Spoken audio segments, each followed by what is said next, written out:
बिस्मिल्लाहिर्रहमानिर्रहीम। हाँ जी students, last time हमने सर अब ये एक बंदा कम हो गया, मैं क्या करूं? ले लो स्क्रीनशॉट, कोई नहीं, डॉट लग जाएगा उसका। उस उसकी अपनी मर्जी थी ना कम होने की, हमने बात कर ली थी ना शुरू में। अच्छा, ये तो लास्ट टाइम हमने जो पढ़ना स्टार्ट किया हुआ था वो नायोसोम से। नायोसोम्स हमने कहा कि सिमिलरली उसी तरह के वेजिकुलर ड्रग डिलीवरी सिस्टम है जो कि हमने लिपोसोम्स में पढ़ा है।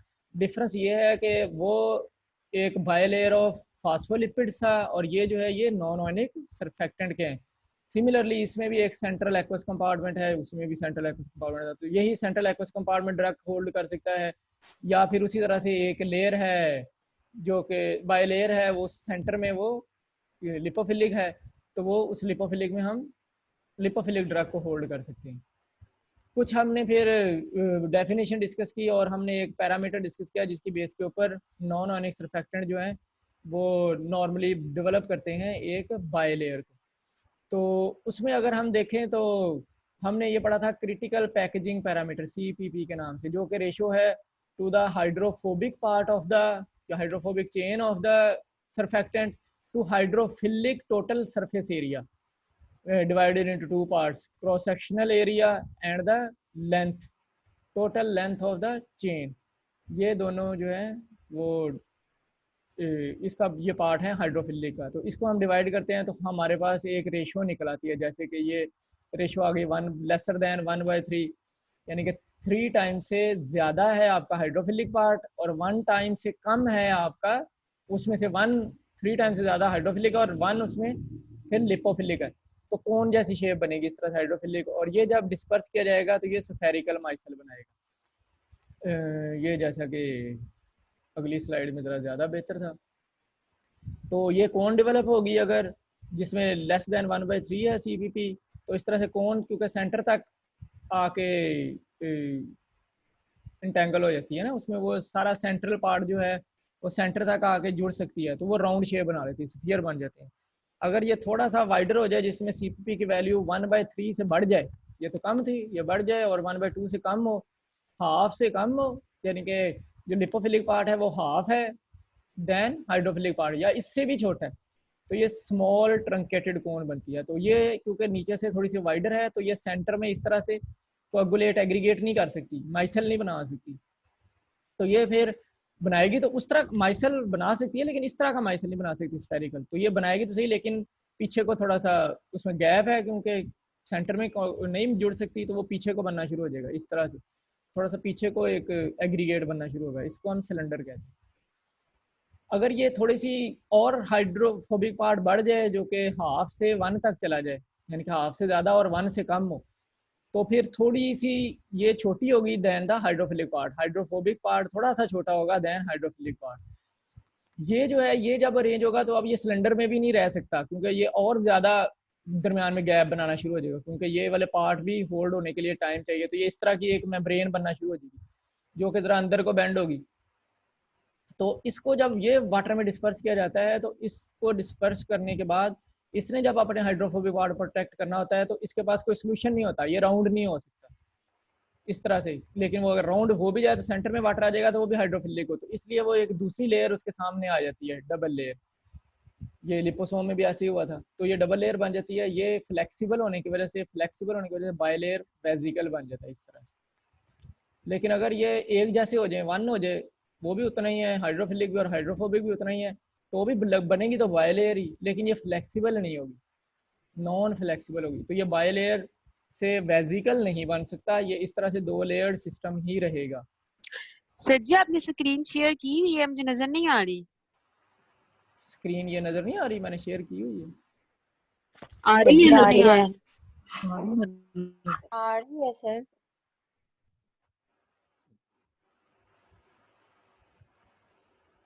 अपना इंटरनेट ठीक करो राबिया। अच्छा, अगर ये जो हाइड्रोफोबिक पार्ट है वो कम हो जाए और लिपोफिलिक पार्ट ज़्यादा हो जाए, यानी कि CPP की वैल्यू 1 से बढ़ जाए, तो फिर ये रिवर्स उसी तरह से माइसल्स बनेंगे, तो वो लेकिन रिवर्स होंगी। तो रिवर्स इन्वर्टेड माइसल्स इसको कह लें, क्योंकि ये इन्वर्टेड कौन होती है, तो इन्वर्टेड माइसल या रिवर्स फेज माइसल्स बन जाते हैं, रिवर्स स्फीयर बन जाते हैं। अच्छा, अब हम थोड़ा सा एक जनरली डिस्कस कर लें कि एक कंपैरिजन नायोसोम्स का विद लिपोसोम्स। तो नायोसोम्स और लिपोसोम्स में कंपैरिजन से पहले थोड़ी सी सिमिलैरिटीज। तो ये नायोसोम्स जो हैं वो उसी तरह से वर्क करते हैं इन वीवो प्रॉपर्टीज में जिस तरह से लिपोसोम वर्क करते हैं। फॉर एग्जांपल क्या था, सर्कुलेशन टाइम बढ़ जाता है हमारे लिपोसोम में। हम जब ड्रग को देते हैं सर्कुलेशन टाइम इसलिए बढ़ जाता है क्योंकि हमने उसके ऊपर एक कोड कर दिया था पॉलीथाइलीन ग्लाइकोल का, जो कि उसको इनर्ट बना देता था। उसकी वजह से वो फिर बाहर भी नहीं जा सकता था, यानी कि वो किसी भी तरह से बॉडी से एलिमिनेट नहीं होता था। तो इसलिए उसका सर्कुलेशन बढ़ जाता था, सर्कुलेशन टाइम बढ़ जाता था। तो नायोसोम जो हैं ये ऑलरेडी क्योंकि जल्दी जल्दी ऑर्गन्स के अंदर घुस जाते हैं, ये जल्दी जल्दी पेनिट्रेट करते हैं और ये थोड़े से इनर्ट होते हैं, तो ये डिटेक्ट नहीं होते। ये आपको यहाँ से इस नंबर से पता चलेगा, नायोसोम्स की हायर केमिकल स्टेबिलिटी होती है देन लिपोसोम्स। तो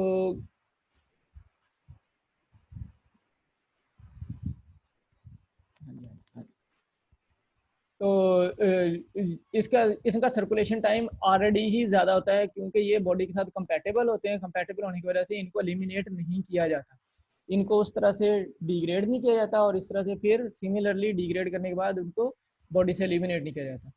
दूसरा ये भी एम्फीफिल्स होते हैं, यानी कि एम्फीफिल से मुराद है इनमें दोनों पार्ट होते हैं, हाइड्रोफिलिक पार्ट और लिपोफिलिक पार्ट भी। तो जैसे फास्फोलिपिड्स में भी दोनों पार्ट थे, इसी तरह नायोसोम्स में भी दोनों पार्ट होते हैं। वो भी हाइड्रोफिलिक ड्रग को इंट्रैप कर सकते थे और लिपोफिलिक ड्रग को, हाइड्रोफिलिक को सेंट्रल एक्विस कंपार्टमेंट में और लिपोफिलिक को बिटवीन द लेयर्स, ये भी उसको इंट्रैप कर सकते हैं। तो दोनों की फिजिकल प्रॉपर्टी देखने में ये एक ही जैसे नजर आते हैं सामने से, लेकिन उसके बाद जो इनकी केमिकल प्रॉपर्टीज हैं वो डिफरेंट है क्योंकि फास्फोलिपिड डिफरेंट है देन द सरफेक्टेंट। तो सरफेक्टेंट और तरह का होता है, फास्फोलिपिड और तरह का होता है, इसलिए केमिकली थोड़ा सा डिफरेंस है, लेकिन फिजिकली देखने में फिजिकल प्रॉपर्टीज इनकी सेम होती हैं। नायोसोम्स को भी सिमिलरली टारगेटिंग की जा सकती है नायोसोम से भी, जिस तरह से हम लिपोसोम्स को कर सकते थे। जैसे हमने इम्यूनोजेनिक लिपोसोम्स बनाए हुए थे, तो इम्यूनोजेनिक हमारे नायोसोम्स भी बन सकते हैं। हमने कैटोनिक बनाए हुए थे तो हम कैटोनिक सरफेक्टेंट भी बना लेते हैं। हमने पीएच डिपेंडेंट बनाए हुए थे, हमने उसके ऊपर कोड किया था एक मेम्ब्रेन का, तो हम इसके ऊपर भी कोई कोड कर सकते हैं मेम्ब्रेन का, तो पीएच डिपेंडेंट भी बन सकते हैं। इस तरह से सिमिलरली टारगेटिंग के बहुत से मैकेनिज्म अडॉप्ट किए जा सकते हैं। अच्छा, इसके अलावा फिर कुछ एडवांटेजेस यानी कि कुछ डिफरेंसेस कह लें कि लिपोसोम से हैं। हमने कहा था फास्फोलिपिड जो है वो बहुत ज़्यादा हाइड्रोलाइज हो जाते हैं, हाइड्रोलाइज होकर डिग्रेड कर जाते हैं। वो इसलिए होते हैं क्योंकि फास्फोराइल माइग्रेशन हो जाती है जब पीएच लोअर होती है, तो उसके ऊपर फास्फोराइल माइग्रेशन हो जाती है। तो वो फास्फोराइल माइग्रेशन जो है वो फास्फेट, क्योंकि हाइड्रोफिलिक ग्रुप होता है तो इसलिए वो हाइड्रोलाइज हो जाता है। दूसरा ये क्योंकि फास्फोलिपिड्स हैं तो लिपिड नॉर्मली हाइड्रोलाइज ऑक्सीडाइजेबल भी होते हैं। तो अनसैचुरेटेड फास्फोलिपिड अगर होगा, यानी कि उसमें डबल बॉन्ड या ट्रिपल बॉन्ड्स एग्जिस्ट करते होंगे चेन के अंदर, तो वो फास्फोलिपिड जो है वो उनकी प्री ऑक्सीडेशन हो जाती है। तो हमें ये कंट्रोल करना बहुत डिफिकल्ट होता है कि चेन जो है हमारी वो सैचुरेटेड हो। चेन फास्फोलिपिड्स में उसकी अनसैचुरेटेड भी होती है, तो इसलिए प्री ऑक्सीडेशन होना कोई ज़्यादा प्रॉब्लम नहीं है, हो जाती है प्री ऑक्सीडेशन। तो इसलिए हमने कहा था हम नाइट्रोजन बबल करते हैं, अंडर नाइट्रोजन काम करते हैं। हमने रोटरी वेपोरेटर में भी नाइट्रोजन की सप्लाई किया, हमने नॉन शेकन मेथड में भी फिर नाइट्रोजन को सप्लाई किया। तो इस वो नाइट्रोजन हम एनवायरनमेंट इसलिए देते हैं कि ये हाइड्रोलाइज ना हो, ये ऑक्सीडाइज ना हो, इनकी ऑक्सीडेशन ना। तो प्री ऑक्सीडेशन होती है जो कि नायोसोम में ये प्रॉब्लम नहीं है, ना हाइड्रोलाइसिस की प्रॉब्लम है ना प्री ऑक्सीडेशन की प्रॉब्लम है। तो इसलिए जब ये बन भी जाते हैं लिपोसोम तो इनको स्टोर करना मुश्किल हो जाता है क्योंकि उनको हैंडल करना फिर मुश्किल है। तो नायोसोम्स को इजीली हम नॉर्मल स्टोरेज कंडीशन के ऊपर स्टोर कर सकते हैं, कोई स्पेशल कंडीशन रिक्वायर्ड नहीं होती। फास्फोलिपिड्स का रॉ मटेरियल जो है ये एक्चुअली नेचुरल है। फास्फोलिपिड हमने जो सिंथेटिक भी बनाए हैं, हमने इन्हीं से नेचुरल सोर्स के लेके उनको मॉडिफाई किया हुआ है और हमने सिंथेटिक डेवलप किए हैं, या फिर हमने प्योरली कुछ सिंथेटिक फास्फोलिपिड्स भी बनाए हुए हैं जो ज़्यादा स्टेबल हैं। फिर नहीं तो अदरवाइज जो इतने भी फास्फोलिपिड अवेलेबल हैं वो नेचुरल सोर्स के अवेलेबल हैं। तो नेचुरल सोर्स के सब्सटेंस की एक्सटेंसिव प्योरिफिकेशन करनी पड़ती है to get a proper phosphatidyl choline. एक ग्रुप को फाइंड करने के लिए फास्फोटाइडल कोलिन को तो बहुत ज़्यादा उसकी प्योरिफिकेशन करनी पड़ती है, या हमने कहीं से ऑब्टेन भी करना है वाटर, हमने ब्लड से भी ऑब्टेन करना है तो उसको भी काफ़ी प्योरीफाई करना पड़ता है। तो जो कि सरफेक्टेंट ईजिली हमारे पास अवेलेबल है, तो सरफेक्टेंट को नहीं करना पड़ता। नायोसोम जो होते हैं उनकी हाई एडजुवेंटिस होती है।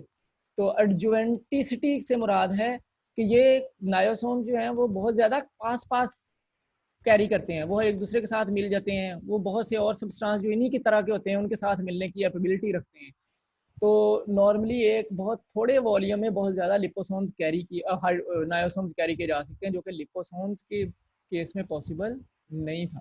तो नायोसोम की एक बहुत बड़ी, नायोसोम में ड्रग की बहुत बड़ी डोज दी जा सकती है विद अ लिमिटेड इंजेक्शन, जो कि लिपोसोम में नहीं दी जा सकती। अच्छा, अब एक कंपनी है लॉरियल या एल लॉरियल इसको कहते हैं हम, ये कॉस्मेटिक्स की प्रिपरेशन बनाती है। इन्होंने सबसे पहले नायोसोम्स को यूज़ किया था इंस्टेड ऑफ लिपोसोम्स। इन्होंने अपनी प्रिपरेशन को, जो कॉस्मेटिक्स की प्रिपरेशन थी, वो लिपोसोम की बजाय नायोसोम में बनाना शुरू की थी। तो इन्होंने बताया कि ये नायोसोम्स क्यों प्रेफरेबल हैं than normal semi solid creams या फिर एक लिपोसोम्स की क्रीम्स के। तो उसमें इन्होंने कहा कि वेजिकल सस्पेंशन जो है वो वाटर बेस्ड में है। वाटर बेस्ड जो है, एक्चुअली वाटर बेस्ड लिपोसोम भी हैं, लेकिन ज़्यादातर हम जो टॉपिकल प्रिपरेशन बनाते हैं वो हमारी क्रीम्स होती हैं, लोशंस होते हैं, जेल्स होती हैं, उनमें हम ओक्लूसिव प्रॉपर्टी भी दे रहे होते हैं साथ। तो वो ऑयल बेस्ड होता है। तो वाटर बेस्ड होता है, तो वाटर बेस्ड प्रिपरेशन ज़्यादा ग्रेटर पेशेंट कंप्लायंस देती हैं ओवर ऑयल बेस्ड सिस्टम। तो नायोसोम का स्ट्रक्चर जो है वो, क्योंकि हाइड्रोफिलिक लिपोफिलिक बहुत सी ड्रग दोनों को ट्रैप कर लेता है, तो कॉस्मेटिक्स में हमारे पास बहुत से इंग्रेडिएंट्स होते हैं। कुछ हमारे पास नेचुरल इंग्रेडिएंट्स होते हैं जो कि लिपोफिलिक होते हैं, कुछ हाइड्रोफिलिक होते हैं। तो हमें बहुत सी चीज़ों को एक ही वेजिकल में ट्रैप करना होता है। तो ये एम्फीफिलिक ड्रग मोइटीज होती हैं, कुछ कुछ हाइड्रोफिलिक होती हैं, कुछ लिपोफिलिक, तो वो हम इजीली नायोसोम्स के अंदर इंक्लूड कर सकते हैं। नायोसोम्स में साइज बड़ा इजीली कंट्रोल किया जा सकता है, लिपोसोम में बड़ा मुश्किल होता है। इसकी लेयर्स बड़ी आराम से बनाई जा सकती हैं, यानी कि करेक्टरिस्टिक्स को कंट्रोल करना ज़रा आसान होता है as compare to other media. Surfactants के करेक्टरिस्टिक्स को कंट्रोल करना ज़रा डिफिकल्ट होता है। तेज पढ़ाऊँ? अच्छा, तो चौथा बात ये है कि वेजिकल जो है वो क्योंकि एक डिपो की तरह वर्क करते हैं, उनके अंदर हम ड्रग लोड करके दे सकते हैं, और वो ड्रग फिर हम अगर स्किन के ऊपर लगा दें तो वो एक कंट्रोल्ड रेट से फिर रिलीज करते रहते हैं, क्योंकि वाटर बेस्ड है। तो लिपोसोम्स जो होते हैं वो उसके ऊपर आधे एब्जॉर्ब हो जाते हैं, आधे वो बाहर की प्रिपरेशन जो ऊपर कवर हुई हुई है उसके अंदर रहते हैं। तो एक कोट छोटा सा बनता है स्किन के ऊपर, उसमें हाफ पेनिट्रेटेड नायोसोम होता है और हाफ एक्सटर्नल में होता है। तो ड्रग जो है वो फिर स्लोली स्लोली इसके पोर्स के अंदर से गुजर के जाती है, पोर्स में से गुजर के जाती है, तो ये कंट्रोल रिलीज बन जाता है। तो कंट्रोल रिलीज नॉर्मली हम जब बनाते हैं नायोसोम में भी, तो हम नायोसोम डिस्पर्शन जो कि एक्वस फेज में होती है उसकी एक इमल्शन बना देते हैं, वाटर इन ऑयल इमल्शन। ये वाटर इन ऑयल इमल्शन उस वक्त भी बन सकती है जिनकी ऑयली स्किन होती है। उसमें ज़रूरी नहीं है कि आपने इमल्शन बना के देनी है। वो ऑयली स्किन है तो उसमें से सीबम से ऑयल सिक्रीट हुआ होता है, आप उसके ऊपर रब करते हैं तो वो वाटर इन ऑयल इमल्शन बन जाती है। तो ऑयली स्किन की ट्रीटमेंट के लिए लॉरियल की ये जो फिनोमिना है ये बहुत सुपीरियर है, वो ऑयली स्किन को ट्रीट करने के लिए सुपीरियरिटी रखते हैं। तो क्योंकि उन्होंने कहा कि हम अगर एक्वस फेज के नायोसोम्स को इमल्सिफाई कर दें नॉन एक्वस फेज यानी कि ऑयल के अंदर, तो एश्वेरियर है वाला लॉरियल। हाँ जी, जुवेरियर है, एश्योरियर है।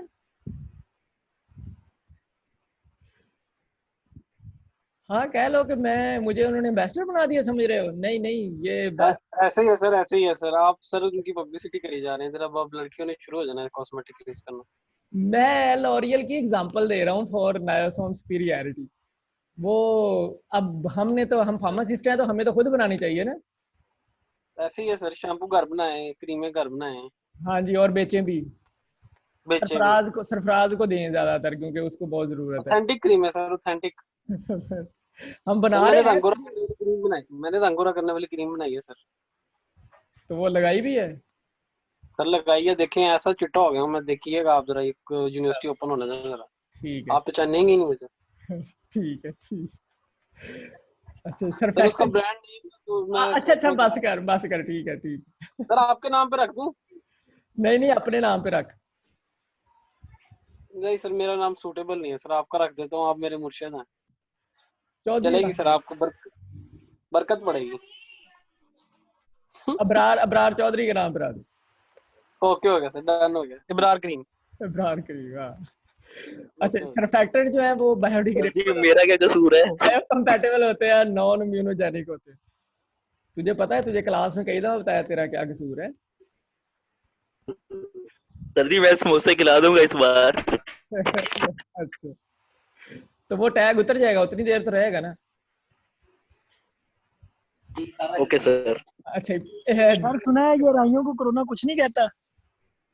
सर ये देखिए कम्बो आ गया है।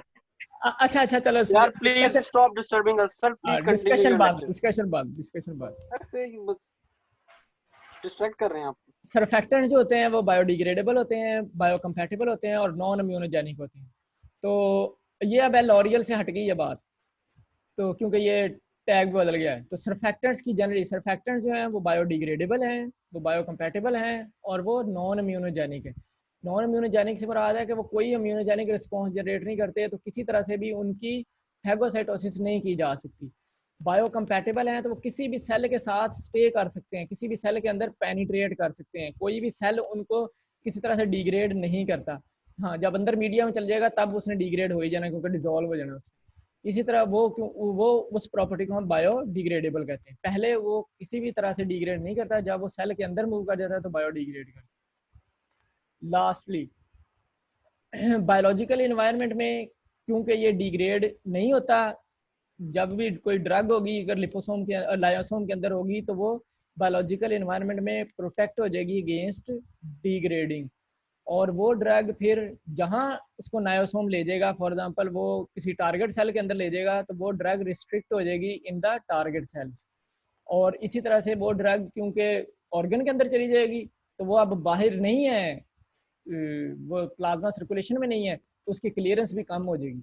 वो उस वक्त तक कम हो जाएगी जब तक वो ड्रग उस लिपोसोम के अंदर से रिलीज नहीं कर जाती। अच्छा, कुछ प्रॉब्लम्स भी हैं, दो मेजर मेजर प्रॉब्लम्स नायोसोम्स के। वो ये है कि जब भी हमें इसे बनाना पड़ता है तो नायोसोम्स के लिए हमें बहुत ज़्यादा एनर्जी रिक्वायर्ड होती है, क्योंकि जब हम सरफेक्टेंट्स को वाटर में डालते हैं तो वो जल्दी जल्दी एग्रीगेट करने लग जाते हैं, और वो एग्रीगेशन जो है वो रैंडम होती है इंस्टेड के कोई प्लान्ड होती है। तो उस एग्रीगेशन को प्लान करने के लिए, कंट्रोल करने के लिए हमें साइज रिडक्शन रिक्वायर्ड होती है। वो साइज रिडक्शन हम करते हैं जब हम उनको बहुत ज़्यादा एजिटेट करते हैं, हम हीट करते हैं या हम उसको एजिटेट करते हैं। यानी कि हम उसको हीट करेंगे तो उसकी इतनी ज़्यादा एग्रीगेशन स्टॉप की जा सकती है और उसको प्लान किया जा सकता है। या फिर हम उसको शेक करेंगे अच्छी तरह। जब हम शेक करेंगे तो शेक करने से वो एक प्रॉपर साइज में आना शुरू हो जाएंगे।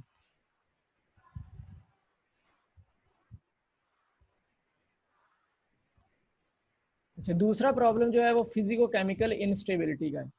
फिजिको केमिकल इंस्टेबिलिटी जो है वो एक मेजर प्रॉब्लम है नायोसोम की ऑन अ लार्जर स्केल, यानी कि ये इंडस्ट्रियल स्केल के ऊपर। इंडस्ट्रियल स्केल के ऊपर जब हम सरफेक्टेंट्स को डील करते हैं तो बहुत बड़े बड़े कंटेनर्स में बड़ी बड़ी एक मशीनों के साथ हमें ये काम करना होता है, क्योंकि हमें फार्मूलेशन अच्छी खासी बनानी होती है। तो वहाँ पे फिर इनको नॉन आयनिक सरफेक्टेंट्स को स्टेबल रखना ज़रा डिफिकल्ट हो जाता है, क्योंकि टेम्परेचर वेरिएट करता है एक मशीन के अंदर। उसके डिफरेंट कॉर्नर्स का एनालिसिस किया जाए, ये आपने इंडस्ट्रियल में थोड़ा सा पढ़ा हुआ होगा। अगर हम डिफरेंट पार्ट्स का, सेंटर का, बाहर का एवेल्यूएशन करें तो जो फोर्स हम लगा रहे होते हैं वो यूनिफॉर्मिटी उसकी नहीं आ रही होती।